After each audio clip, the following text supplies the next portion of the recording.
ये दाना मेरा है, ये दाना मेरा है, मेरा मेरा मेरा मेरा है। कबूतर और तोता दोनों आपस में लड़ रहे थे कि कौवा वहाँ आ जाता है। ना ना, लड़ाई मत करो, मैं बताता हूँ ये दाना किसका है। कबूतर और तोता लड़ाई बंद करके कौवे की बात सुनने लगते हैं। ये तो सूखा दाना है, तुम दोनों इस दाने के लिए क्यों लड़ रहे हो? तुम ऐसा करो, ये दाना मुझे दे दो, मैं संभाल कर रख लेता हूँ और फिर सोच कर बताऊंगा कि ये दाना किसका है। कौवे ने ठीक फैसला किया, मुझे मंजूर है। अगर तुम्हें मंजूर है तो मुझे भी मंजूर है। कालू कौवे, जब फैसला हो जाए तो हमें बता देना। हाँ हाँ, मैं कल तक बता दूंगा तुम दोनों को। कौवा वो दाना लेकर वहाँ से चला जाता है और कौवे के पास जाकर बैठ जाता है। कौवा वो दाना मजे से खा लेता है। उन पागल पक्षियों को उल्लू बनाना बहुत आसान है। और फिर ऐसे ही एक दिन गुजर जाता है और फिर दूसरे दिन तोता एक अमरूद लेकर आ रहा था। कबूतर भी आगे से आ जाता है। ये अमरूद तो मैं पेड़ पर देख कर आया था, ये मेरा है। ना ना, ऐसे कैसे तुम्हारा है? ये अमरूद मैं तोड़ कर लाया हूँ, ये मेरा है। पिटोगे, तुम मुझसे पिटोगे। ये अमरूद चुप करके मुझे दे दो। लेकिन तोता वो अमरूद लेकर वहाँ से भाग जाता है। कबूतर तोते के पीछे लग जाता है और थोड़ी दूर जाकर तोते को पकड़ लेता है। तोते और कबूतर, ना लड़ाई करो, ये अमरूद तुम दोनों मिल बांट कर खा लो। नहीं, ऐसा नहीं होगा, ये अमरूद मैं ही खाऊंगा। तो ठीक है, चलो कौवे के पास जाते हैं और कौवे से फैसला करवा लेते हैं। फिर तोता और कबूतर दोनों कालू कौवे के पास चले जाते हैं। कौवा दोनों की बात सुनता है। ये कोई दाना नहीं है, ये अमरूद है। ये तो बहुत बड़ा फैसला है। ये मैं अपनी माँ से पूछकर बता सकता हूँ कि ये अमरूद किसका बनता है, तोते का या फिर कबूतर का। तोते भाई, आप ऐसा करें कि ये अमरूद हम दोनों को आधा आधा बांट दे, ना मेरा ना कबूतर का। नहीं, ऐसा नहीं होगा। मैं तुम्हारे साथ मिल बांट कर भोजन नहीं खाऊंगा। ये अमरूद तुम दोनों मुझे दे दो, मैं अपनी माँ से पूछूंगा कि ये अमरूद किसका है। कौवा वो अमरूद लेकर वहाँ से चला जाता है। उस दिन के दाने का फैसला भी अभी बाकी है। वो दाना जरूर मेरा ही होगा, कौवा ठीक फैसला करेगा। कौवा तो ऐसे पक्षी ढूंढता रहता था। कौवा वो अमरूद लेकर नदी किनारे चला जाता है और वहाँ बैठकर मजे मजे से वो अमरूद खा लेता है।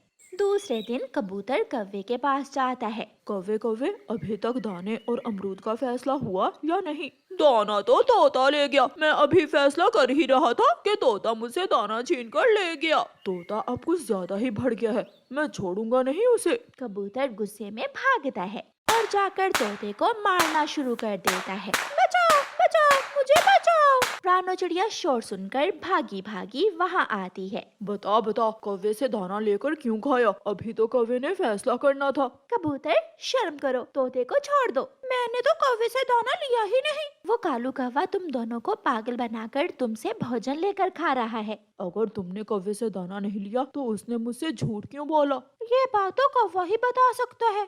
फिर वो सब मिलकर कौवे के पास जाते हैं। तुम मिलकर आगे, आज तो मैं जरूर पकड़ा जाऊंगा। कौवे, अगर दाना तोते ने लेकर खा लिया तो हमारा अमरूद कहाँ है? हमें हमारा अमरूद वापस दे दो।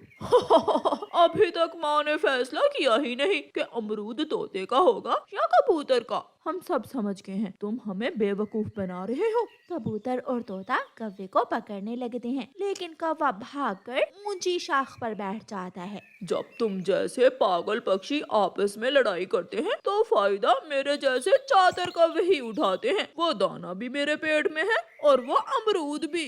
कौवा वहाँ से भाग जाता है। तोता और कबूतर एक दूसरे का मुंह देखते रह जाते हैं। कौवे ने सच ही कहा, अगर ऐसे ही तुम आपस में लड़ते रहे तो कभी पेट भरकर भोजन नहीं खाओगे। फिर कबूतर और तोता गले मिलते हैं और कभी ना लड़ने का वादा करते हैं। वो दोनों बाग में जाते हैं और मिलकर मीठे फल ढूंढकर पेट भरकर फल खाते हैं। दोस्त, मुझे माफ कर दो, मैं ही गलत था। दोस्त, गलती मेरी थी जो मैंने कौवे को फैसला करने के लिए कहा। माँ, मुझे भी पैसे दे, मैंने भाई के लिए राखी लेनी है। गुड़िया बेटी, मेरे पास जो पैसे थे मैंने उनसे घर का किराया दे दिया। अब मेरे पास इतने पैसे कहाँ कि मैं आपको दे सकूं। मैं कितनी दुर्भाग्य हूँ जो इतनी छोटी सी इच्छा भी पूरी नहीं कर सकती अपनी। गुड़िया बहन, आप मम्मा को तंग ना करें। मम्मा के पास जब पैसे होंगे तो मम्मा हमें दे देंगी। बाद में क्या फायदा। गुड़िया नाराज होकर अपने घर से चली जाती है। गुड़िया सीधी गौरी कवि के पास जाती है। गौरी आंटी, मैं आपके बर्तन धो दूंगी अगर आप मुझे थोड़े से पैसे दे दें। मैंने अपने भाई के लिए राखी लेनी है। अच्छा ठीक है, तो फिर ये सारे बर्तन अच्छी तरह साफ कर दो। गुड़िया खुश हो जाती है और गौरी कव्वी के बर्तन धोने लगती है। गुड़िया गौरी कव्वी के सारे बर्तन अच्छी तरह साफ कर देती है और गौरी आंटी के पास जाती है। आंटी जाकर देख लें, मैंने बर्तन अच्छे से साफ कर दिए हैं। तो फिर मैं क्या करूं? आपने कहा था कि आप मुझे राखी लेने के लिए पैसे दोगी। चल भाग जा यहाँ से, नहीं है मेरे पास पैसे। चल चल निकल यहाँ से। गुड़िया रोती हुई वहाँ से चली जाती है। फिर गुड़िया हरियाली तोती के पास जाती है। आंटी, मैंने अपने भाई के लिए राखी लेनी है, मुझे कुछ पैसे दे दे। जब मेरी मम्मा मुझे पैसे देंगी तो मैं आपको वापस कर दूंगी। छोटी चिड़िया, कल रक्षाबंधन है, मैंने तो पैसों से घर की चीजें खरीद ली हैं, मेरे पास तो पैसे नहीं है। गुड़िया निराश हो जाती है और उसे कोई भी पैसे नहीं देता। शाम हो जाती है और फिर रात गुड़िया खाली हाथ ही अपने घर वापस चली जाती है। गुड़िया बेटी, खाना खा लो। गुड़िया बहन, मम्मा ने मुझे बताया है कि जब बहनें भाइयों को राखी बांधती हैं तो भाई भी अपनी बहनों को चीजें देते हैं। मेरे पास भी तो आपको देने के लिए कुछ नहीं है। भाई, जब हम बड़े हो जाएंगे तो मैं आपको राखी बांधा करूंगी और फिर आप मेरे लिए चीजें ले आया करना। मम्मा चिड़िया बैठी अपने बच्चों की बातें सुन रही थी। क्या ये सारी राखियाँ मेरी हैं? हाँ, ये सारी राखियाँ ही तुम ले सकती हो। नहीं, मैं तो इनमें से एक ही राखी लूंगी और बाकी किसी गरीब पक्षी के काम आ जाएंगी।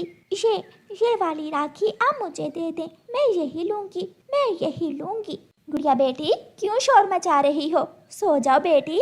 कितना अच्छा सपना था, ये सच लग रहा था। गुड़िया दूसरी तरफ मुंह करके फिर से सो जाती है। सुबह हो जाती है। जो पेड़ मैंने सपने में देखा वो पुराने कुएं के पास था। क्या मेरा सपना सच हो सकता है? मुझे जाना होगा। एक बार मुझे पुराने कुएं के पास उस बड़े पेड़ के पास जाना होगा। गुड़िया अपने घर से निकलती है और जंगल में पुराने कुएं की तरफ जाती है। यहाँ तो कुछ नहीं है। शायद मम्मा ने सच ही कहा था कि सपने कभी सच नहीं होते। गुड़िया निराश होकर वहाँ से वापस जाने लगती है तो उसे एक आवाज सुनाई देती है। गुड़िया, मैं ही वो पेड़ हूँ, मेरे पास आओ। गुड़िया डर जाती है। कौन है? मैं तुम्हें कुछ देना चाहता हूँ। पेड़ को बोलता हुआ देखकर गुड़िया खुशी खुशी पेड़ के पास जाती है।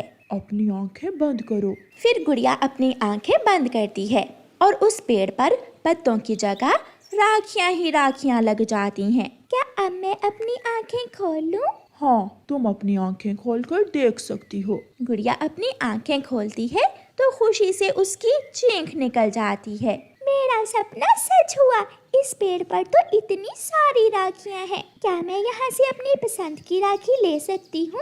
हाँ गुड़िया, मैं बरसों से गरीब पक्षियों की मदद कर रहा हूँ। जिसको जिस चीज की जरूरत होती है मैं उसे देता हूँ। फिर गुड़िया उस पेड़ से अपनी पसंद की राखी ले लेती है और खुशी खुशी अपने घर चली जाती है।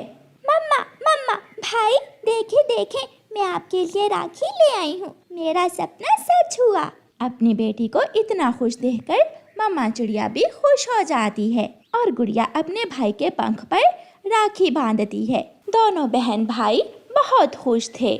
मेरे बच्चों, हमेशा ऐसे ही एक दूसरे का ख्याल रखना। जब बड़े हो जाओ तो ये वक्त याद रखना। माँ, मैं वादा करता हूँ मैं अपनी बहन को जीवन की हर खुशी दूंगा और हमेशा साथ रहूंगा।